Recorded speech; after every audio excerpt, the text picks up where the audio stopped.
Dear students, computer ആപ്ലിക്കേഷൻ്റെ മറ്റൊരു വീഡിയോയിലേക്ക് സ്വാഗതം. നമ്മൾ കഴിഞ്ഞ ക്ലാസ്സിൽ ചർച്ച ചെയ്തത് 9ാമത്തെ ചാപ്റ്ററായ ഇൻ്റർനെറ്റ് എന്ന് പറയുന്ന ചാപ്റ്ററായിരുന്നു. അതിൽ ബേസിക് ആയിട്ടുള്ള ഇൻ്റർനെറ്റിനെ കുറിച്ച്, അതുപോലെ അതിൻ്റെ ഹിസ്റ്ററി, അതുപോലെ അതിൻ്റെ കണക്ഷൻ എങ്ങനെയൊക്കെ എന്നുള്ളത് നമ്മൾ കഴിഞ്ഞ ക്ലാസ്സിൽ വിശദമായി നമ്മൾ പഠിച്ചു. ഇനി നമ്മൾ പഠിക്കുന്നത് ടൈപ്പ് ഓഫ് കണക്ടിവിറ്റി എന്ന് പറയുന്ന ഒരു ഭാഗമാണ്. Part 2, type of connectivity. നമ്മൾ ഇൻ്റർനെറ്റിൽ കണക്ഷൻ എടുക്കുമ്പോൾ ഏത് തരത്തിലുള്ള ടൈപ്സ് ആണ്, ഏതൊക്കെ കണക്ഷൻസുകളാണ് നമുക്ക് സ്വീകരിക്കാൻ പറ്റുന്നത്, ഇതൊക്കെയാണ് നമ്മൾ കണക്ട് ചെയ്യാൻ പറ്റുന്നത്. അതതിൻ്റെ സ്പീഡും അതുപോലെ അതിൻ്റെ ടെക്നോളജി അനുസരിച്ച് നമുക്ക് പലതരത്തിലുള്ള കണക്ഷൻ നമുക്ക് എടുക്കാൻ കഴിയും. അപ്പോൾ അതിനെക്കുറിച്ചുള്ള ഒരു വീഡിയോ ആണ് നമ്മൾ ഇന്ന് ഈ ക്ലാസ്സിൽ നമ്മൾ പ്രസൻറ്റ് ചെയ്യുന്നത്. ഓക്കെ, അപ്പോൾ internet connectivity is classified based on the speed or connection and technology use. ഈ ഇൻ്റർനെറ്റ് കണക്ടിവിറ്റി എന്ന് പറഞ്ഞാൽ അത് പല വിഭാഗങ്ങളാകുന്നത് അതിൻ്റെ സ്പീഡും അതുപോലെ അതിൻ്റെ ടെക്നോളജിയും ഉപയോഗിക്കുന്ന ടെക്നോളജിയും അനുസരിച്ചാണ് അതിനെ നമ്മൾ ക്ലാസിഫൈ ചെയ്യുന്നത്. ഒരു ഇൻ്റർനെറ്റ് ടെക്നോളജിയെ അല്ലെങ്കിൽ ഇൻ്റർനെറ്റ് കണക്ടിവിറ്റിയെ നമുക്ക് 3ആയി തരംതിരിക്കാം. can be broadly classified as dial-up connectivity, wired broadband connectivity and wireless broadband connectivity. ഇങ്ങനെ 3ആയി നമുക്ക് തരംതിരിക്കാം. അപ്പോൾ ഇത് തരംതിരിവാവുന്നത്, ക്ലാസിഫൈ ആവുന്നത് ഇതിൽ ഉപയോഗിക്കുന്ന ടെക്നോളജിയും അതുപോലെ ഇതിൻ്റെ സ്പീഡും അനുസരിച്ചാണ്. ഓക്കെ, അപ്പോൾ the data transfer rate each type of the connectivity may vary technology advance. ഇതിൽ ഉപയോഗിക്കുന്ന ടെക്നോളജിയെ അടിസ്ഥാനപ്പെടുത്തിയിട്ടാണ് ഇതിൻ്റെ ട്രാൻസ്ഫർ റേറ്റും അതുപോലെ തന്നെ ടൈപ്പൊക്കെ തീരുമാനം. നമുക്കറിയാം, ആദ്യം ഇതിൻ്റെ ഒരു ട്രാൻസ്ഫർ റേറ്റിൻ്റെ രീതി നമുക്ക് ഒന്ന് പരിചയപ്പെടാം. ഇവിടെ നോക്കൂ, 1 kbps എന്ന് പറയും. 1 kbps എന്ന് പറഞ്ഞാൽ 1000 ബിറ്റ്സ് പെർ സെക്കൻഡ്. ഒരു സെക്കൻഡിൽ 1000 ബിറ്റ്സുകളെ ട്രാൻസ്ഫർ ചെയ്യാൻ കഴിയുമെന്നാണ് അർത്ഥം. നോക്കണം, 1 kbps, 1 kb per kilobyte per second എന്നാണ്. 1 mbps എന്ന് പറഞ്ഞാലോ 1000 കിലോബൈറ്റ് പെർ സെക്കൻഡ്. 1 gbps എന്ന് പറഞ്ഞാൽ 1000 മെഗാബൈറ്റ് പെർ സെക്കൻഡ് എന്നാണ്. ഇവിടെ നോക്കണം, ഒക്കെ സ്മോൾ ലെറ്റർ ആണ്. ഇവിടെ kb, b എന്ന് പറഞ്ഞാൽ സ്മോൾ ലെറ്റർ ആണ്. kbps, ബി സ്മോൾ ലെറ്റർ ആണെങ്കിൽ ബിറ്റ് എന്നാണ്, നമ്മൾ ബിറ്റാണ് സൂചിപ്പിക്കുക. അത് ക്യാപിറ്റൽ ലെറ്റർ ആണെങ്കിൽ, ക്യാപിറ്റൽ ലെറ്റർ ബി ആണെങ്കിൽ അത് ബൈറ്റ് എന്നതിനെ സൂചിപ്പിക്കാൻ വേണ്ടിയിട്ടാണ്. നമ്മൾ ഓർത്ത് നോക്കണം, നമ്മൾ സ്മോൾ ലെറ്ററും കാണാൻ കഴിയും, നമുക്ക് ക്യാപിറ്റൽ ലെറ്ററും കാണാം. സ്മോൾ ലെറ്റർ ആണെങ്കിൽ ബിറ്റ് എന്നായിരിക്കും, അത് 1000 ബിറ്റ്സ് ആണ്. ഇനി ബൈറ്റിലാണെങ്കിൽ, ക്യാപിറ്റൽ ലെറ്ററിലാണെങ്കിൽ ബി ആണ് വരിക, ബൈറ്റ് ആണ്. അപ്പോൾ 1024 ബൈറ്റ് ആ രൂപത്തിലാണ് വരുന്നത്. അത് നമ്മൾ ഓർത്ത് നോക്കുക. ഓക്കെ, അപ്പോൾ ടൈപ്പ് ഓഫ് കണക്ടിവിറ്റി, ഇതിൻ്റെ ടൈപ്പ് കണക്ടിവിറ്റികൾ 3 dialup connectivity, wired broadband connectivity and wireless broadband connectivity.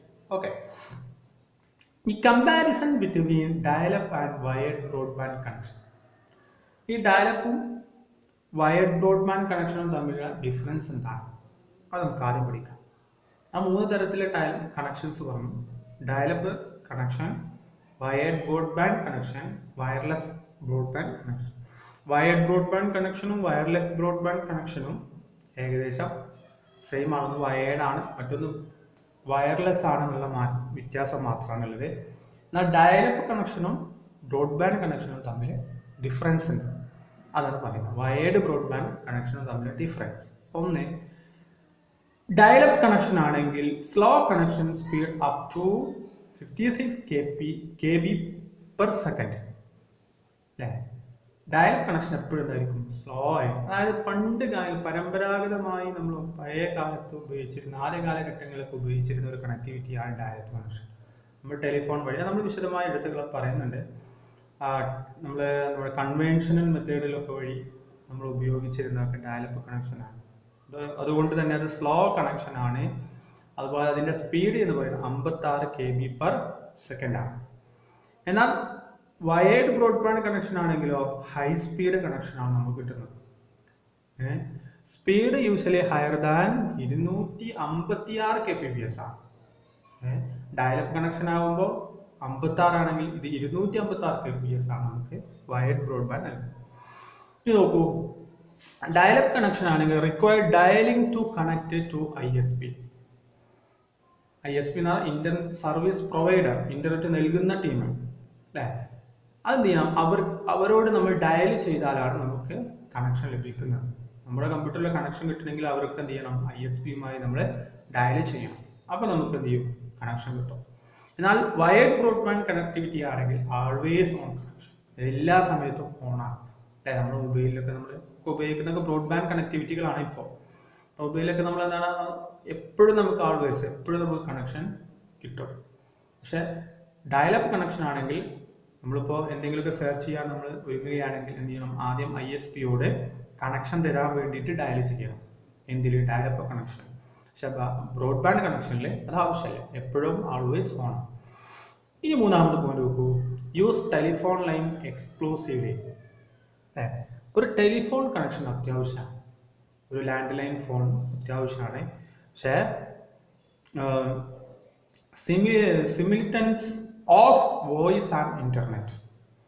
ഇവിടെ നോക്കൂ, വയർഡ് ബ്രോഡ്ബാൻഡ് കണക്ഷനിലാണെങ്കിൽ വോയിസും അതുപോലെ ഇന്റർനെറ്റും ഒരേ സമയത്ത് നമുക്ക് ഉപയോഗിക്കാൻ കഴിയും. നമ്മുടെ മൊബൈലിൽ നോക്കൂ, നമുക്ക് വോയിസ് കോൾ ചെയ്യുമ്പോൾ തന്നെ നമുക്ക് ഇന്റർനെറ്റ് ഉപയോഗിക്കാം. പക്ഷേ ഡയലപ്പ് കണക്ഷനിൽ യൂസ് ടെലിഫോൺ ലൈൻ എക്സ്ക്ലൂസീവ്ലി. ഏതെങ്കിലും ഒന്നേ നമുക്ക് ഉപയോഗിക്കാൻ കഴിയുള്ളൂ. ടെലിഫോൺ ലൈൻ ആവശ്യമാണ്, പക്ഷേ ഒന്നും കൂടെ മനസ്സിലാക്കണം, കോൾ ചെയ്യുമ്പോൾ നമുക്ക് ഇന്റർനെറ്റ് ഉപയോഗിക്കാൻ കഴിയില്ല, ഇന്റർനെറ്റ് ഉപയോഗിക്കുമ്പോൾ നമുക്ക് കോൾ ചെയ്യാനും കഴിയില്ല. ഏതിൽ, ഡയലപ്പ് കണക്ഷൻ. നാലാമത്തെ പോയിന്റ് നോക്കൂ, യൂസ് ഡയലപ്പ് മോഡം. ഡയലപ്പ് കണക്ഷനിൽ എന്ത് വേണം, ഒരു ഡയലപ്പ് മോഡം ആവശ്യമാണ്. എന്നാൽ വയർഡ് ബ്രോഡ്ബാൻഡ് കണക്ഷൻ അതിനും മോഡം വേണം, പക്ഷെ അവിടെ ബ്രോഡ്ബാൻഡ് മോഡമാണ് ഉപയോഗിക്കുന്നത്. ഇങ്ങനെ 4 പോയിന്റുകൾ വളരെ ഇമ്പോർട്ടൻ്റ് ആയ 3 മാർക്കിനൊക്കെ പരീക്ഷ ചോദിക്കുന്ന ഒരു ഭാഗമാണ് dial-up connection and broadband connection. അപ്പോൾ ഒന്ന് സ്ലോ ആണ്, ബ്രോഡ്ബാൻഡ് അല്ലെങ്കിൽ ഹൈ സ്പീഡാണ്. പിന്നെ ഡയലപ്പ് കണക്ഷൻ എന്ത് വേണം, ISPയോട് ഡയൽ ചെയ്യണം. ബ്രോഡ്ബാൻഡ് എപ്പോഴും ഓൺ ആയിരിക്കും. പിന്നെ ഡയലപ്പിനൊരു ടെലിഫോൺ കണക്ഷൻ ലൈൻ വേണം, എന്നാൽ ബ്രോഡ്ബാൻഡിന് ഇന്റർനെറ്റും വോയിസും ഒരേ സമയത്ത് ഉപയോഗിക്കാൻ കഴിയും. പിന്നെ ഡയലപ്പ് എന്നാണ് യൂസ് ഡയലപ്പ് മോഡം, ഒരു ഡയലപ്പ് മോഡമാണ് ഉപയോഗിക്കുന്നത്. എന്നാൽ ബ്രോഡ്ബാൻഡ് കണക്ഷനിൽ ഒരു ബ്രോഡ്ബാൻഡ് മോഡമാണ് ഉപയോഗിക്കുന്നത്. അപ്പം ഇങ്ങനെ 4 വ്യത്യാസങ്ങളാണ് ഡയലപ്പ് കണക്ഷനും വയർഡ് ബ്രോഡ്ബാൻഡ് കണക്ഷനും തമ്മിലുള്ള മാറ്റം. നമുക്ക് ഓരോന്നിനെ കുറിച്ച് പഠിക്കാം. പ്രധാനമായി നമ്മൾ പഠിക്കേണ്ടത് ഡയലപ്പ് കണക്ടിവിറ്റിയെ കുറിച്ചാണ്. അപ്പോൾ ഒന്നാമത്തെ കണക്ഷൻ നമ്മൾ പറഞ്ഞ ടൈപ്പ് ഓഫ് കണക്ടിവിറ്റിയിൽ ഒന്ന് dial up connection, wired broadband connection, അതുപോലെ കണക്ടിവിറ്റി, അതുപോലെ വയർലെസ് ബ്രോഡ്ബാൻഡ് കണക്ടിവിറ്റി. അപ്പോൾ ആദ്യം നമുക്ക് ഡയലപ്പ് കണക്ടിവിറ്റിയെ കുറിച്ച് പഠിക്കാം. എന്താ dial-up? A dial-up connectivity use the conventional telephone line and a dial-up modem to dial and connect to the server at the internet service provider. Dial-up connection എന്ന് പറഞ്ഞാൽ അതിൽ ഉപയോഗിക്കുന്നത് കൺവെൻഷണൽ ടെലിഫോൺ ലൈനാണ്. നമ്മൾ സാധാരണ നമ്മുടെ വീട്ടിലൊക്കെ ടെലിഫോണുകളുണ്ട്. പഴയ ടെലിഫോൺ നമുക്കറിയാം, വയറൊക്കെ ഉപയോഗിച്ച് തരുന്ന അല്ലേ. അങ്ങനെ ഒരു ടെലിഫോൺ ലൈനിന് വഴിയാണ് നമുക്ക് കണക്ഷൻ ലഭിക്കുന്നത്. മാത്രമല്ല അതിനെന്ത് വേണം, ഒരു ഡയലപ്പ് മോഡവും ആവശ്യമാണ്. അങ്ങനെ ആ ഡയലപ്പ് മോഡം ഉപയോഗിച്ച് സെർവറിനോട് നമ്മൾ കണക്ട് ചെയ്യുന്നു അല്ലേ. ഡയലപ്പ് മോഡം വേണം ടു ഡയൽ ചെയ്യാൻ എന്ത് വേണം, ഒരു ഡയലപ്പ് മോഡം വേണം. അങ്ങനെ എന്ത് ചെയ്യുന്നു, ISPയുടെ സെർവറുമായി കണക്ട് ചെയ്യുന്നു. ISP എന്ന് പറഞ്ഞാൽ ഇന്റർനെറ്റ് സർവീസ് പ്രൊവൈഡർ. അപ്പോൾ ഒരു ടെലിഫോൺ ലൈന് വേണം, ഒരു ഡയലപ്പ് മോഡം വേണം. ആ ഡയലപ്പ് മോഡം ഉപയോഗിച്ച് ISPയുടെ സെർവറുമായി അതിനെ കണക്ട് ചെയ്യും. താഴെ നോക്കൂ, ഒരു പിക്ചർ നോക്കൂ. ഇവിടെ നമ്മുടെ കമ്പ്യൂട്ടറിൻ്റെ പുറത്ത് മോഡം, ഒരു ടെലിഫോൺ ലൈൻ, പിന്നെ ISPയുടെ ഒരു മോഡുണ്ട്, ISPയുടെ ഒരു സെർവർ ഉണ്ട് അല്ലേ. ആ ISP എന്തെങ്കിലും അവർക്ക് വേറെ ഇന്റർനെറ്റ് വയേർഡ് ആവാം, ബ്രോഡ്ബാൻഡ് ആവാം, ഇങ്ങനെ അവർക്ക് ലഭിക്കുന്നുണ്ടാവും. അവരെന്ത് ചെയ്യും, മോഡം വഴി അതിനെ അനലോഗിനെ ഡിജിറ്റലിലേക്ക് മാറ്റിയിട്ട് ടെലിഫോൺ വഴി നമ്മുടെ മോഡത്തിലെത്തുന്നു, നമ്മുടെ കമ്പ്യൂട്ടറിനോട് അറ്റാച്ച് ചെയ്ത മോഡത്തിനോട് എത്തുന്നു, അത് നമുക്ക് ഇൻ്റർനെറ്റ് കഴിയും. അപ്പോൾ നമ്മുടെ കമ്പ്യൂട്ടർ എന്ത് ചെയ്യണം? ആദ്യം ഈ മോഡം ഉപയോഗിച്ച് ഡയൽ ചെയ്യണം. ഡയൽ ചെയ്ത് തരുമ്പോൾ ISPയുടെ സെർവറിലെത്തുന്നു. സെർവർ എന്ത് ചെയ്യും? അപ്പോൾ നമുക്ക് ഇൻ്റർനെറ്റ് അയച്ചു തരും, ഇങ്ങോട്ട് റിട്ടേൺ ചെയ്ത് തരും. അപ്പോഴേ നമുക്ക് ഉപയോഗിക്കാൻ കഴിയുള്ളൂ. അതാണ് ഈ പിക്ചറെ കാണിക്കുന്നത്. പിക്ചർ ഓർത്ത് വെച്ചാൽ മതി. ഓക്കെ, ഇതാണ് ഡയലപ്പ് കണക്ടിവിറ്റി.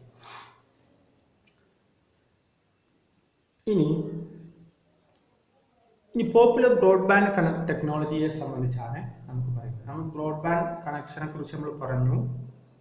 അത് ഹൈ സ്പീഡാണ്, എപ്പോഴും ഓൺ ആയിരിക്കും, ഇൻ്റർനെറ്റും വോയിസും ഒന്നിച്ച് നമുക്ക് ഉപയോഗിക്കാം. പിന്നെ അതിനെന്ത് വേണം? ഒരു ബ്രോഡ്ബാൻഡ് മോഡം വേണം. ഇതന്നെയാണ് വയേർഡിലും വയർലെസ്സും നമുക്ക് ഉപയോഗിക്കാം. പോപ്പുലർ ആയിട്ടുള്ള ഒരു ബ്രോഡ്ബാൻഡ് ടെക്നോളജിയെ കുറിച്ചാണ് പറയുന്നത്. ഫസ്റ്റ് ഒന്ന് ISDN.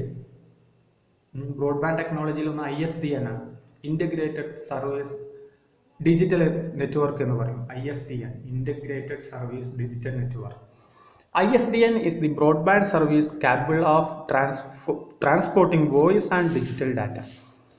വോയിസും ഡിജിറ്റൽ ഡാറ്റയും ട്രാൻസ്പോർട്ട് ചെയ്യാൻ അഥവാ ട്രാൻസ്മിഷൻ ചെയ്യാൻ കഴിയുന്ന ഒരു ബ്രോഡ്ബാൻഡ് കണക്ടിവിറ്റിയാണ് ISDN. അല്ലേ?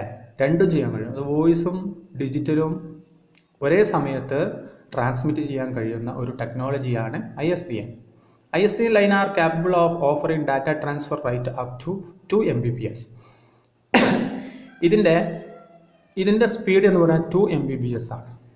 ഓക്കെ, അപ്പോൾ പോപ്പുലർ ബ്രോഡ്ബാൻഡ് ടെക്നോളജി എന്ന് പറഞ്ഞാൽ ഇവകൾ ഒരു ബ്രോഡ്ബാൻഡ് ടെക്നോളജിയിൽ ഒരുപാട് ടെക്നോളജീസുകളുണ്ട്. അതിൽ വ്യത്യസ്തമാവുന്നതും എന്തുകൊണ്ട് തന്നെയാണ് സ്പീഡ്, അതിൻ്റെ ട്രാൻസ്ഫർ റേറ്റിൻ്റെ അഭിപ്രായം. ഇപ്പോൾ ISDN ആണെങ്കിൽ 2 Mbps ആണ് കിട്ടുന്നത്. ഓക്കെ, ഇനി മറ്റൊന്നാണ് കേബിൾ ഇൻ്റർനെറ്റ്. അത് നമുക്ക് പരിചയമുള്ള ഒന്നാണ്. കാരണം നമ്മുടെ വീട്ടിൽ ഉപയോഗിക്കുന്ന ടെലിവിഷൻ സിഗ്നൽ ട്രാൻസ്മിഷൻ കേബിൾസുകൾ, അല്ലേ? അഥവാ നമ്മൾ ടെലിവിഷൻ കേബിൾ വഴി നമ്മൾ ഇൻ്റർനെറ്റ് ലഭ്യമാകുന്നത്, അല്ലേ?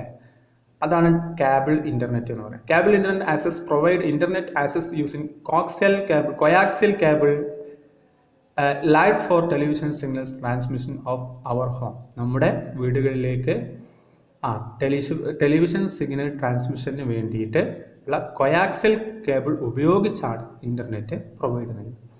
കോയാക്സിയൽ കേബിൾ, നമ്മൾ ടെലിവിഷൻ കേബിൾ ഉണ്ടല്ലോ, അത് കോയാക്സിയൽ കേബിളാണ്. ഈ കേബിൾ ഉപയോഗിച്ചാണ് നമുക്ക് ഇൻ്റർനെറ്റ് നൽകുന്നത്. Cable TV system are designed to carry large bandwidth and therefore cable internet can provide speed between 1 Mbps to 10 Mbps.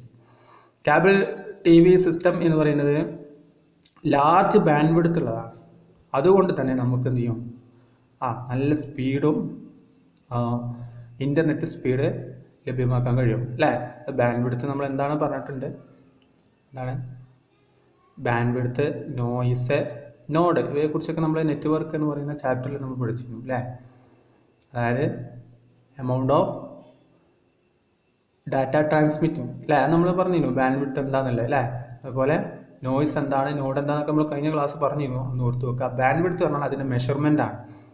Okay, internet transfer rate, അതിൻ്റെ ആ അളവിനെ ആണ് നമ്മൾ ബാൻഡ്വിഡ്ത്ത് എന്ന് പറയുന്നത്. അതിൻ്റെ അളവ് കൂടും. നമ്മൾ കേബിൾ ഉപയോഗിച്ചാണെങ്കിൽ വളരെ വലിയ രീതിയിൽ ഡാറ്റയെ ട്രാൻസ്മിറ്റ് ചെയ്യാൻ കഴിയും. അതുകൊണ്ട് തന്നെ സ്പീഡും കൂടുതലാണ്. Speed between 1 Mbps to 10 Mbps. 1 Mbps മുതൽ 10 Mbps വരെയാണ് ഇതിൻ്റെ ഇടയിലുള്ള സ്പീഡാണ് നമുക്ക് കിട്ടുക കേബിൾ ഇൻ്റർനെറ്റ്. അപ്പോൾ രണ്ടാമത്തെ ടെക്നോളജിയാണ് കേബിൾ ഇൻ്റർനെറ്റ്. മൂന്നാമതാണ് ഡിജിറ്റൽ സബ്സ്ക്രൈബർ ലൈൻ എന്ന് പറയുന്നത്, DSL എന്ന് പറയുന്നത്. DSL is another broadband service that provide connection to the internet through the standard telephone line. ഒരു സ്റ്റാൻഡേർഡ് ആയിട്ടുള്ള എന്നിട്ട് നമ്മൾ കൺവെൻഷണൽ ലൈനാണ്, അതല്ല, സ്റ്റാൻഡേർഡ് ആയിട്ടുള്ള ഒരു ടെലിഫോൺ ലൈൻ വഴി ഇൻ്റർനെറ്റ് കണക്ഷൻ ലഭിക്കുന്ന ഒരു ടെക്നോളജിയാണ് DSL എന്ന് പറയുന്നത്. അതായത് ഡിജിറ്റൽ സബ്സ്ക്രൈബർ ലൈൻ എന്ന് പറയുന്നത്. DSL allow the users to copper telephone line for both internet communication and making voice calls simultaneously. അതായത് ഒരേ സമയത്ത് കോളും അതുപോലെ ഇൻ്റർനെറ്റ് ലഭ്യമാകുന്ന കോപ്പർ ഉപയോഗിച്ചുള്ള ടെലിഫോൺ ലൈൻ വഴി ലഭിക്കുന്നതാണ് എന്ത്? DSL. അപ്പോൾ അതിൻ്റെ കേബിൾ എന്തായിരിക്കും? കോപ്പർ വയറായിരിക്കും. ആ വയർ വഴി ടെലിഫോൺ വയർ ആയിരിക്കും. ആ വയർ വഴി നമുക്ക് ഇൻ്റർനെറ്റും അതുപോലെ വോയിസും ഒരേ സമയം ഉപയോഗിക്കാൻ പറ്റുന്ന ഒരു ടെക്നോളജിയാണ് DSL. ഓക്കെ, ഇനി അതിൻ്റെ അഡ്വാൻസ്ഡ് ആയിട്ടുള്ള ഈ DSLൻ്റെ അഡ്വാൻസ്ഡ് ആയിട്ടുള്ള ഒരു ടെക്നോളജിയാണ് ADSL എന്ന് പറയുന്നത്. അത് ADSL എന്ന് പറയാം. ADSL എന്ന് പറഞ്ഞാൽ communication technology that allow the faster flow information or the telephone line. ഒന്നും കൂടെ എന്താ അതിൻ്റെ സ്പീഡ് കൂട്ടാൻ വേണ്ടിയിട്ട് ഒന്നുകൂടെ എന്താണ് അതിൻ്റെ ഒരു പുതിയ വേർഷനായി ഇറങ്ങിയതാണ് ADSL എന്ന് പറയുന്നത്. ഓക്കെ, അപ്പോൾ അതിനൊരു പ്രത്യേക ADS മോഡൽ തന്നെ വേണം. അതുപോലെ ഏറ്റവും പോപ്പുലർ ആയിട്ടുള്ള ഒരു ബ്രോഡ്ബാൻഡ് സർവീസ് ആണ് എന്ത് ADSL. ഓക്കെ,